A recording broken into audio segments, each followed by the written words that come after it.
तो हम लोगों के सामने देखिए क्षितिज का जो बुक है उसका चैप्टर है पहला, जिसका नाम है पद, जो सूरदास के द्वारा लिखा गया है। तो हम लोग सबसे पहले इसमें बेसिकली कृष्ण भक्ति के बारे में बात किया गया है।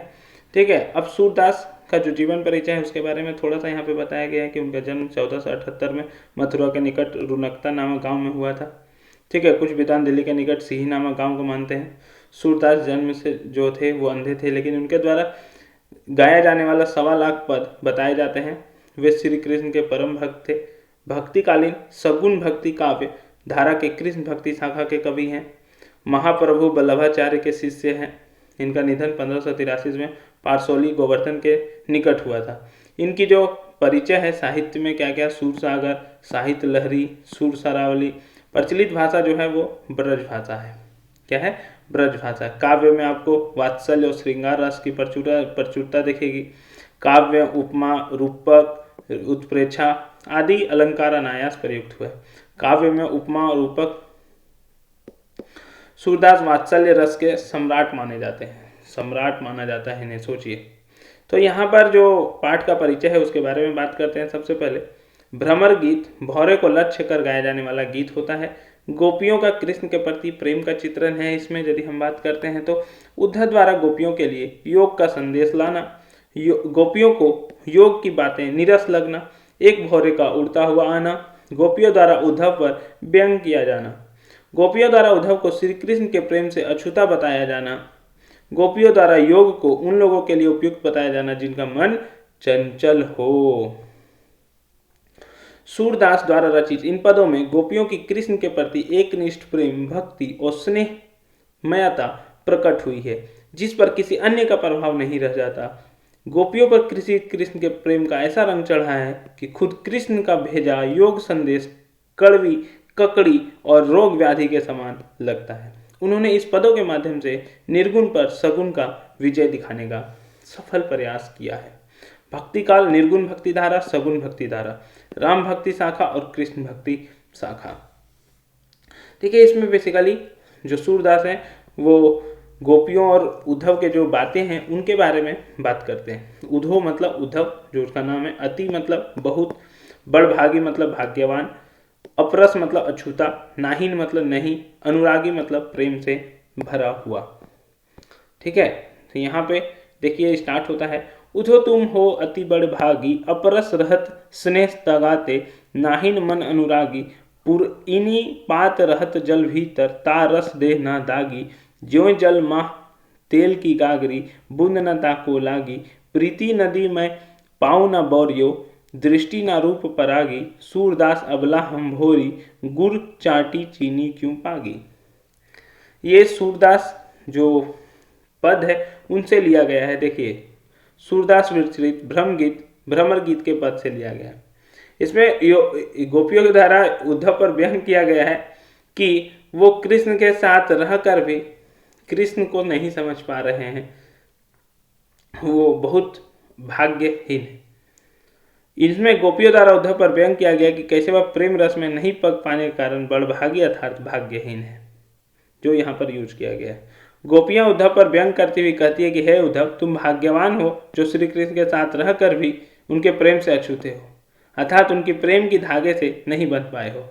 भाग्यहीन होगा, तुम अति बड़ भागी, भाग्यहीन होगा। ध्यान दीजिएगा, यहाँ पर भाग्यवान नहीं भाग्यहीन होगा कि उसके साथ रहकर भी उसके नहीं समझ पाए।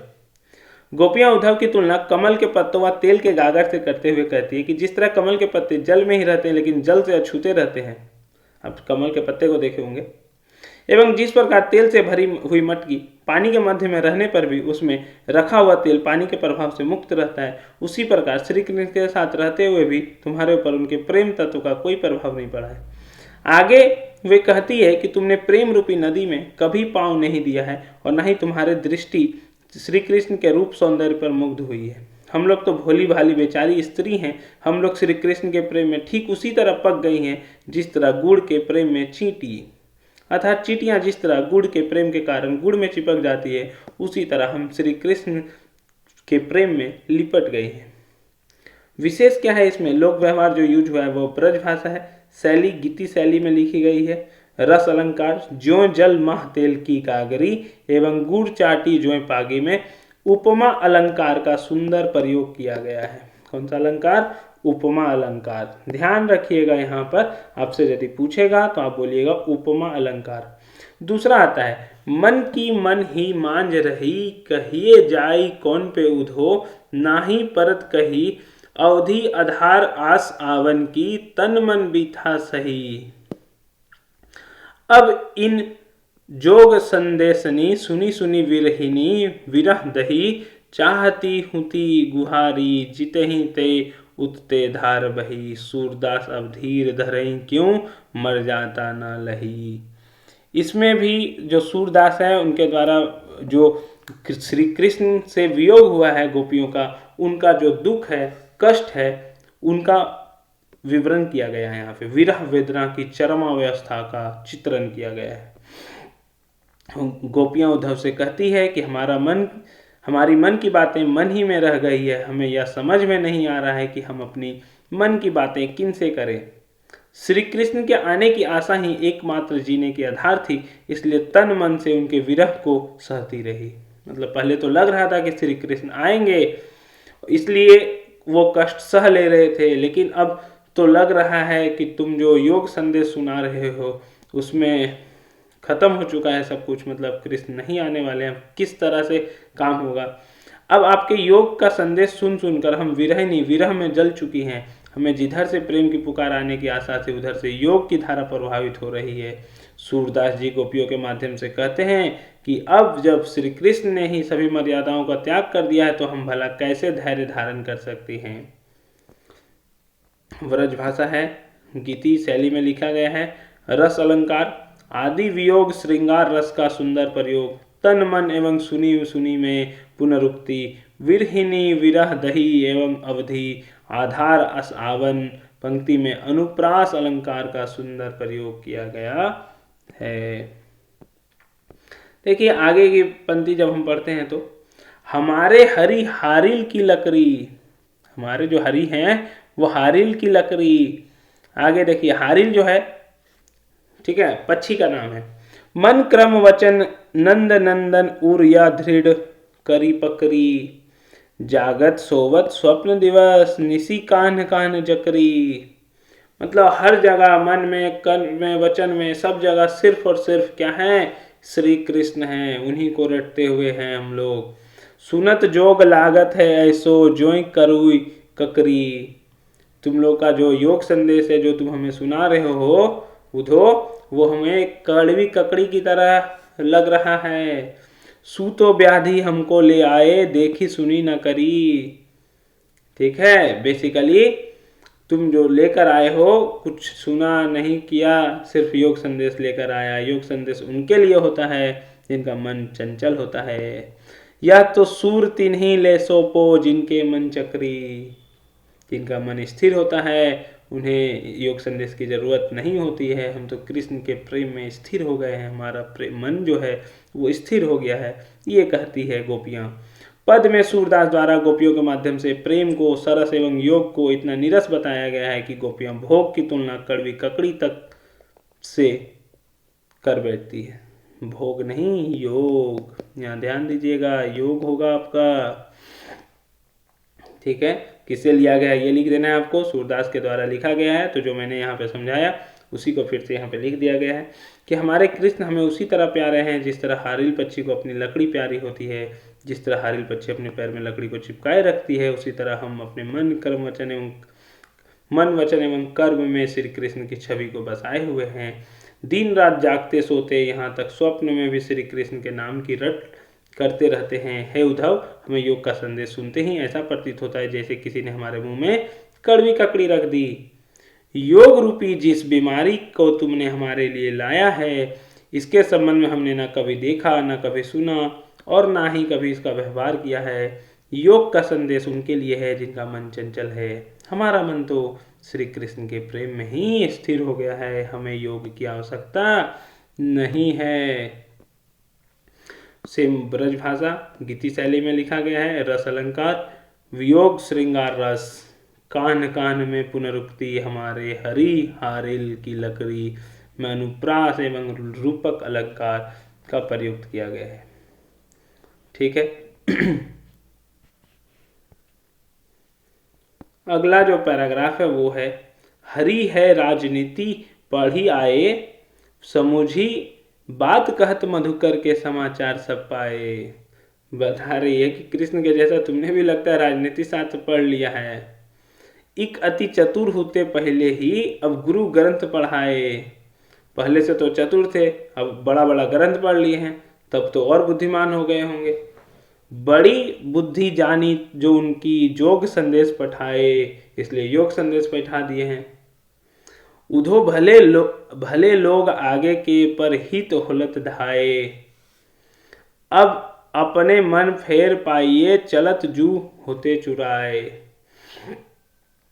ठीक है, कि पहले का लोग बहुत अच्छा होता था, जो दूसरा के लिए हेल्प करने के लिए दौड़ देता था, आगे आ जाता था। ठीक है, श्री कृष्ण जो है, जो हम लोग का मन को चुरा के लेके चल गए हैं।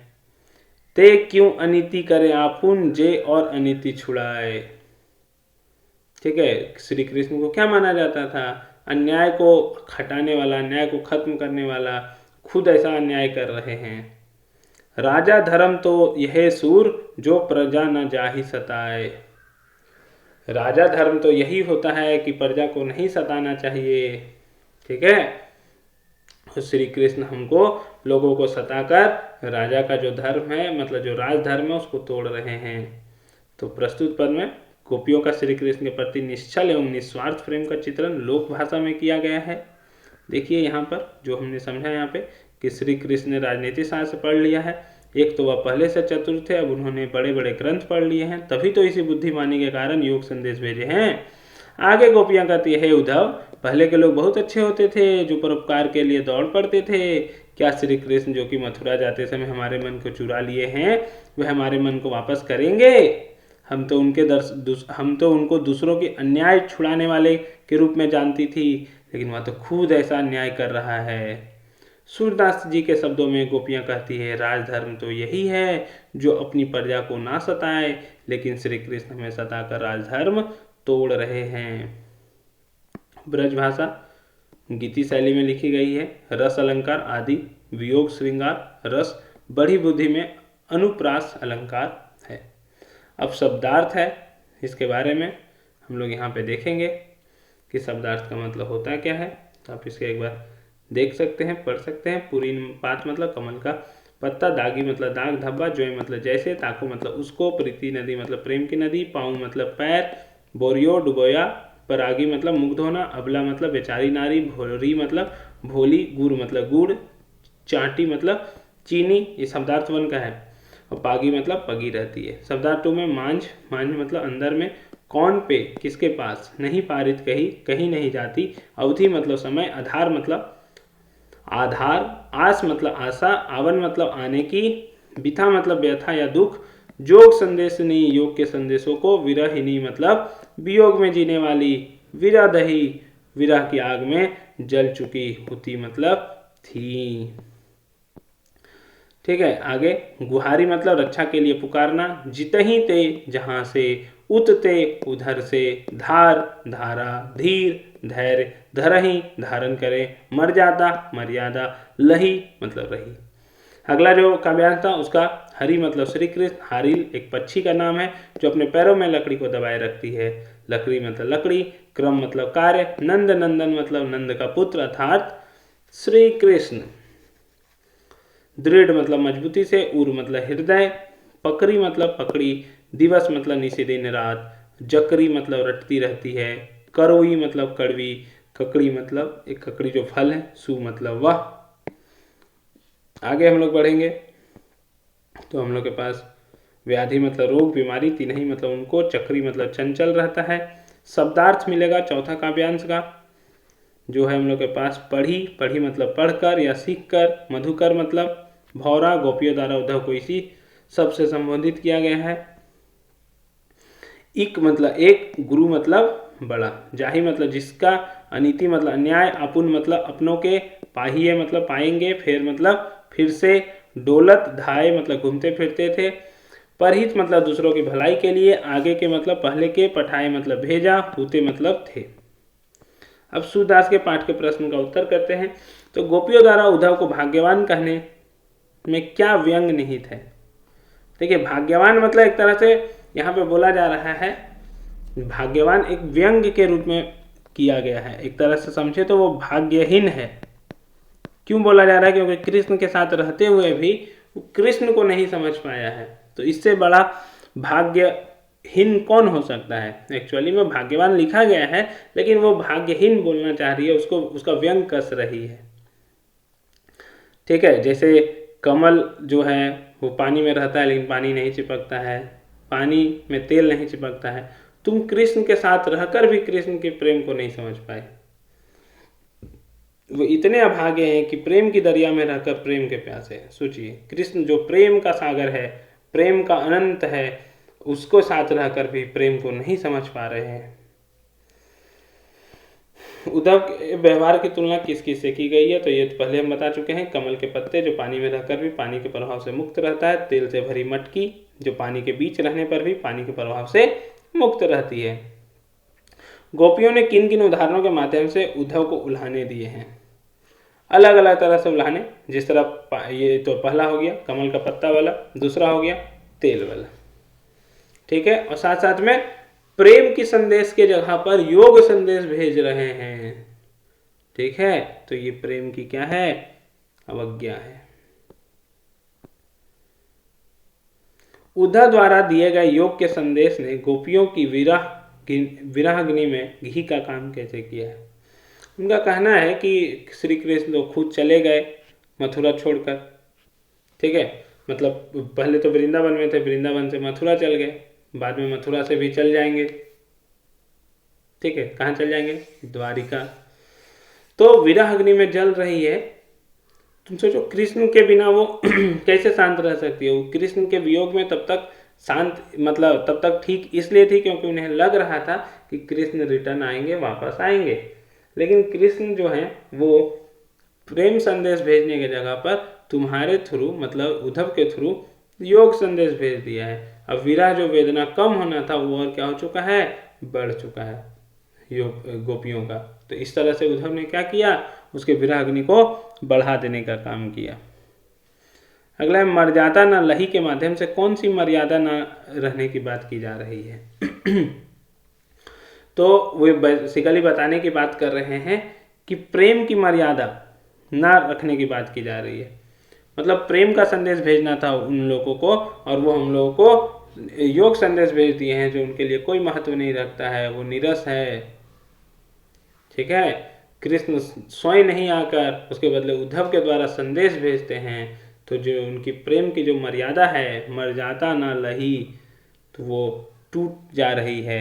मतलब गोपियों को सही नहीं लग रहा है। बोलते हैं कि योग उनके लिए है, योग संदेश, जिनका मन चंचल है। हम लोगों का मन तो शांत हो चुका है। कृष्ण के प्रति अपने अनन्य प्रेम को गोपियों ने किस प्रकार व्यक्त किया है? जिस तरह गुड़ चीटी, मतलब जिस तरह गुड़ और चीटी आपस में चिपके रहते हैं, कौन चिपकता है? चीटी चिपक जाती है गुड़ से। ठीक है, सेम उसी तरह जो कृष्ण है वो उन लोगों से चिपक चुकी है। दूसरा, जो हारिल पक्षी होता है, ठीक है, जो लकड़ी को अपने पैरों से चिपकाए रहती है, उसी तरह वो कृष्ण को मन क्रम वचन से सब कुछ समर्पित कर चुके हैं। वे दिन रात सोते जागते सिर्फ और सिर्फ कृष्ण का नाम लेते हैं, और कृष्ण का जो ये प्रेम संदेश है उन्हें कड़वी ककड़ी के जैसा लगता है। गोपियों ने उद्धव से योग की शिक्षा कैसे लोगों को देने की बात कही है? उन लोगों ने कहा है कि योग की शिक्षा अच्छा बात है, लेकिन उनके लिए है जिनका मन चंचल है, जिनका मन स्थिर नहीं है, जिनके हृदय में कृष्ण के प्रति सच्चा प्रेम नहीं है। हम लोगों का मन तो पहले से ही स्थिर है, कृष्ण के प्रेम में इतने ज़्यादा शांत हो चुके हैं, इतने ज़्यादा एकाग्र हो चुके हैं कि हमें योग की आवश्यकता नहीं है। प्रस्तुत पदों के आधार पर गोपियों का योग साधना के प्रति दृष्टिकोण स्पष्ट करें। ये तो बात कर चुके हैं अभी हम लोग। ठीक है, योग के प्रति विरक्ति की भावना है, मतलब उन्हें ये पसंद नहीं है योग। गोपियों के अनुसार राजा का धर्म क्या होना चाहिए? राजा का धर्म होना चाहिए प्रजा की चिंता, लेकिन हम लोगों की चिंता छोड़कर श्री कृष्ण नहीं ऐसा कर रहे हैं, तो वो राजधर्म का उल्लंघन कर रहे हैं। गोपियों को कृष्ण में ऐसे कौन कौन से परिवर्तन दिखाई दिए जिनके कारण वे अपना मन वापस पा लेने की बात कहती है? बोलते हैं कि कृष्ण पहले से ही चतुर थे, अब वो राजनीति भी पढ़ लिए हैं, बड़ा बड़ा ग्रंथ पढ़ लिए हैं, तो उनके व्यवहार में बदलाव आ चुका है। अब उनको प्रेम का जो मर्यादा है उसका पालन नहीं कर रहे हैं। ठीक है, कृष्ण श्री कृष्ण को राजधर्म याद नहीं है। हम लोग सोचते थे कि वो अन्याय को खत्म करते हैं, तो खुद तो अन्याय करने पर उतर गए हैं। गोपियों ने अपने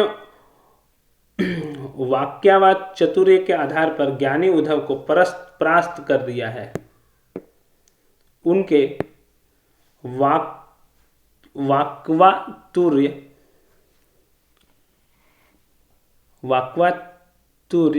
मतलब वाक्वाचार्य तुर्य मतलब वाक्य का चातुर्य की विशेषताएं लिखी है। देखिए, श्री कृष्ण जो है वो गोकुल जो है उसको छोड़कर जा चुके हैं मथुरा। तो गोपियों का जो प्रेम का जो विरह है, जो श्री कृष्ण के प्रति प्रेम था, वो क्या हो चुका है, बढ़ चुका है। अब प्रेम शांत होने के लिए उद्धव को भेज दिए हैं योग संदेश के लिए। लेकिन गोपियाँ जो है वो बहुत ही चतुराई से और वाक्पटुता से, मतलब बातों से उद्धव को निरुत्तर कर देती है। उसके पास कोई उत्तर नहीं है। मतलब यहाँ पे गोपियों द्वारा श्री कृष्ण का जो प्रेम है उनका, मतलब गोपियों के द्वारा श्री कृष्ण के प्रति जो प्रेम है उस भावना को दर्शाया गया है। विभिन्न लौकिक दृष्टांतों द्वारा ज्ञान का प्रमाण प्रस्तुत करना, योग को उनके लिए उपयोगी बताना, जिनका मन चंचल है, जिनका मन कृष्ण के प्रेम में स्थिर हो चुका है, उनके लिए योग निरर्थक है, जिसका उत्तर उद्धव के पास नहीं है। संकलित पदों को ध्यान में रखते हुए सूर्य के भ्रमर गीत की मुख्य विशेषताएं बताइए। भ्रमर गीत से संकलित प्रस्तुत जो 4 पद है, ये भ्रमर गीत से लिया गया है 4 पद। उसकी कुछ विशेषताएं इस प्रकार है कि श्री कृष्ण के प्रेम में जो गोपियां हैं वो मतलब बहुत दुखी है जब वो छोड़ के चल जाते हैं। तो ठीक है, सूरदास ने उद्धव की तुलना भौरे से की है, जिसके गीत गोपियों के लिए अप्रासंगिक है। भक्ति को सांसारिक बाधाओं से मुक्ति का मार्ग बताया है। निर्गुण पर सगुण का विजय बताया है। श्री कृष्ण के माध्यम से जनता का शोषण करने वाले शासकों पर कटाक्ष किया है। कृष्ण के प्रति गोपियों की प्रेम की गहराई को अभिव्यक्त किया गया है। गोपियों द्वारा यहाँ उद्धव को राजधर्म याद दिलाया जाना सूरदास की लोक धर्मिता को दर्शाता है। भ्रमर गीत एक भाव प्रधान गीति काव्य है। अब यहाँ पे अगला जो क्वेश्चन है वो है, गोपियों ने उद्धव के सामने तरह तरह के तर्क दिए हैं, आप अपनी कल्पना से और तर्क दीजिए। ठीक है, मेरी कल्पना के अनुसार, अपने कल्पना से देना है, खुद से बनाना है कि उद्धव यदि यह योग संदेश इतना ही प्रभावशाली है तो श्री कृष्ण से कहना कि कुब्जा को यह योग संदेश दे। श्री कृष्ण को समझाना कि योग मार्ग कठिन है, इसमें कठिन साधना करनी पड़ती है। हम गोपियाँ कोमलांगी और मधुर मन वाली हैं, हमारे मन में ये सब नहीं हो सकता है। हम ये सब कठोर साधना कैसे कर पाएंगे? हम तो सिर्फ कृष्ण के प्रेम में अपने को खो चुके हैं, मतलब खुद को खो चुके हैं। श्री कृष्ण ही हमें इससे बाहर कर सकते हैं। अगला क्वेश्चन है, उद्धव ज्ञानी थे, नीति की बातें जानते थे, गोपियों के पास ऐसी कौन सी शक्ति थी जो उनके वाक्यावत चातुर्य में मुखरित हो उठी? गोपियां भली भांति जानती थी कि उद्धव को श्री कृष्ण से प्रेम नहीं हो सका, इसलिए उन्होंने कहा था, प्रीति नदी में पाँव न बोरियो। उद्धव के पास इसका कोई जवाब न था, जिससे गोपियों का वाक्य चातुर्य मुखरित हो उठी। गोपियां कृष्ण के प्रति असीम अथाह लगाव रखती थी, जबकि उद्धव को प्रेम जैसी भावना से कोई मतलब न था। उद्धव को इस स्थिति में चुप देखकर उनकी वाक्य चातुर्य और मुखरित हो उठी। गोपियों ने यह क्यों कहा कि हरि अब राजनीति पढ़ाए हैं? क्या आपको गोपियों के इस कथन का विस्तार समकालीन राजनीति में नजर आता है? देखिए, वो बोल के गए थे कि बहुत समय से प्रतीक्षा कर रही थी और आने की आस देकर भी नहीं आए। ठीक है, आएंगे और फिर भी बोलकर नहीं आए। उनकी जगह कृष्ण से दूर रहने वाला योग संदेश उद्धव के द्वारा भेजा गया। मतलब योग संदेश भेज देते हैं जिनसे गोपियों को और खराब लगता है। अब उनको लगता है कि अब ये थोड़ा और ज़्यादा राजनीति पढ़ चुके हैं, हरि है राजनीति पढ़ी आए। आज की जो राजनीति है तो सिर से पैर तक छलावे से भरी हुई है। ठीक है, कोई जो बोल कर जाता है उस पर विश्वास नहीं रहा गया है। हमेशा जो अभी जो नारा चलते रहता है, अभी के संदर्भ में बोला गया, तो लिख सकते हैं हम लोग, जैसे बोला जाता है कि जो जो समस्या है उसको ख़त्म कर देंगे। ठीक है, गरीबी हटा देंगे। ठीक है, गरीबी तो हटा नहीं, लेकिन गरीब हटते जा रहे हैं, ये जरूर हो रहा है।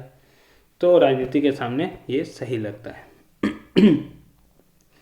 आगे इसी तरह का बहुत सारा जो क्वेश्चन है, प्रस्तुत पदों की सबसे बड़ी विशेषता है कि गोपियों की वाग्विगद्धता। अपने ऐसे और चरित्रों के बारे में पढ़ा या सुना होगा जिन्होंने वाक्य चातुर्य के आधार पर अपनी एक विशेष पहचान बनाई, जैसे बीरबल, तेनालीराम। ये सिर्फ पढ़ने के लिए, मतलब इससे क्वेश्चंस वगैरह तो नहीं आएगा आपका। इन दोनों क्वेश्चन आप हटा सकते हैं। अतिरिक्त प्रश्नोत्तर में क्या है, ठीक है, आप समझ चुके हैं पूरा जो कहानी है वो। उसी तरह से अब यहाँ पे क्वेश्चन है कि गोपियों ने श्री कृष्ण को हारिल की लकड़ी के समान क्यों बताया है? क्योंकि जिस तरह मतलब हारिल पक्षी अपने पैर में लकड़ी को दबाकर जाती है, उसी तरह गोपियाँ भी कृष्ण को अपना सब कुछ मान चुकी है। कमल के पत्ते और तेल लगी गागर की क्या विशेषता है? वो जिसमें रहता है उस पर उसका कोई असर नहीं होता है। गोपियों ने स्वयं को अबला और भोली क्यों कहा है? क्योंकि वो श्री कृष्ण से दूर रहकर भी उनके प्यार में, उनके प्रेम में मतलब खो चुकी है, पागल हो चुकी है, प्रेम बंधन में बह चुकी है। वो चाह कर भी कृष्ण को नहीं भूल पा रही है। गोपियाँ किस आधार पर विरह व्यथा सह रही है? श्री कृष्ण जाते समय बोले थे कि जल्द से जल्द वापस आ जाएंगे, लेकिन वापस नहीं आए हैं, जिनके कारण उन्हें और व्यथा का सामना करना पड़ रहा है। आगे यदि हम बात करते हैं तो गोपियाँ कृष्ण की आने की आशा निराशा में कैसे बदल गई है? क्योंकि उद्धव के द्वारा क्या भेज दिया गया है? योग संदेश भेज दिया गया है। गोपियों ने श्री कृष्ण को राजधर्म की बात क्यों याद दिलाई? क्योंकि राजधर्म होता है कि प्रजा की भलाई करना, प्रजा के बारे में सोचना, लेकिन श्री कृष्ण ऐसा नहीं कर रहे हैं। सूरदास का जन्म कब और कहाँ हुआ था? तो सूरदास का जन्म 1478 ईस्वी में मथुरा के निकट रुनकता नामक गांव में हुआ था, लेकिन कुछ विद्वानों के अनुसार दिल्ली के पास ही नामक हुआ था।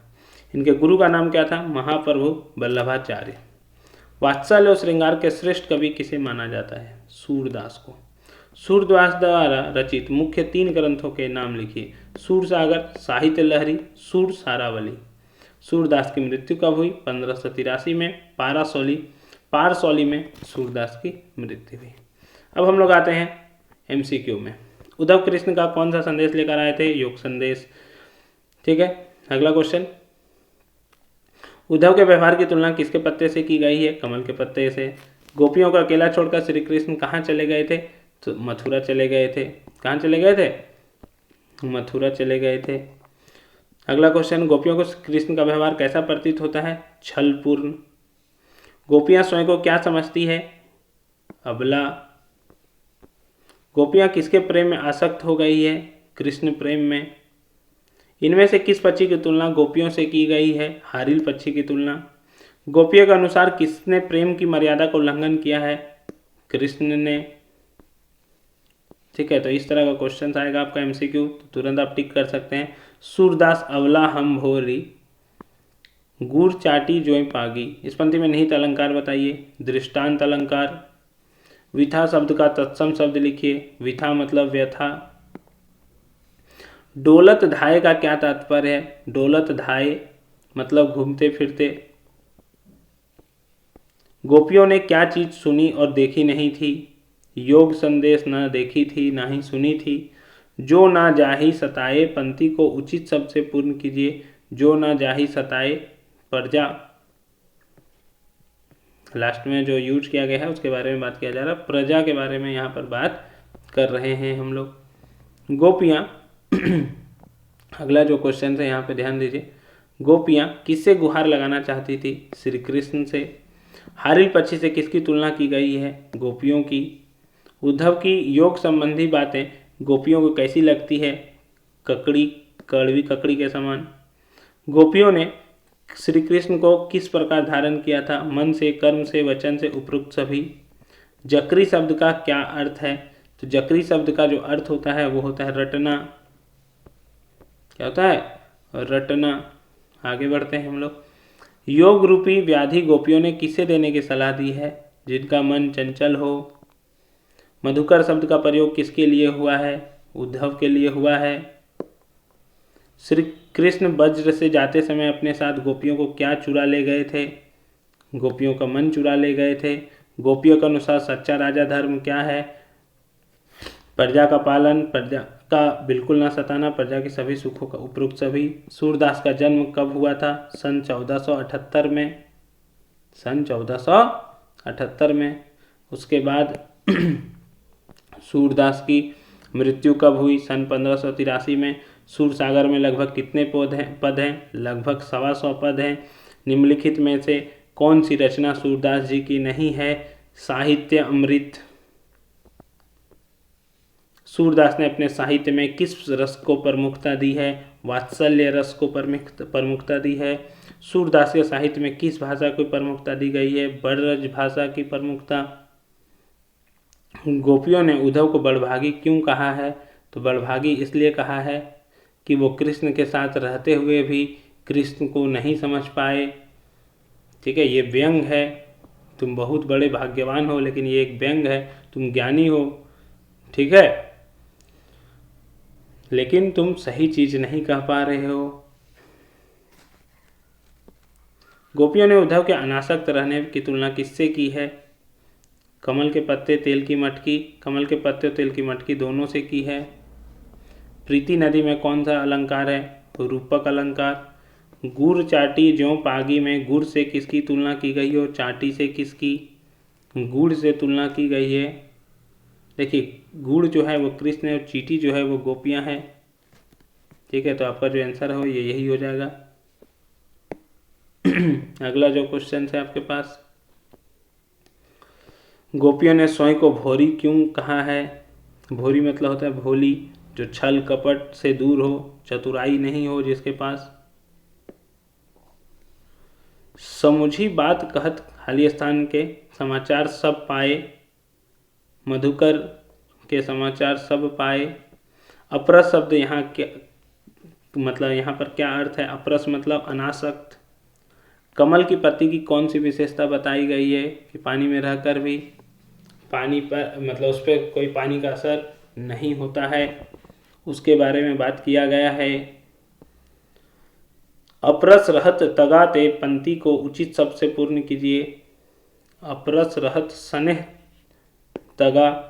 अवधि आधार आवन की पंक्ति को उचित शब्द से पूर्ण कीजिए। आस। अवधि आधार आवन की आस मतलब आस, आने की आशा। अपरस रहत स्नेह तगाते कवि के अनुसार यह किसी स्थिति को इंगित करता है? दुर्भाग्य। इसी के साथ आपका ये जो चैप्टर होता है वो होता है समाप्त।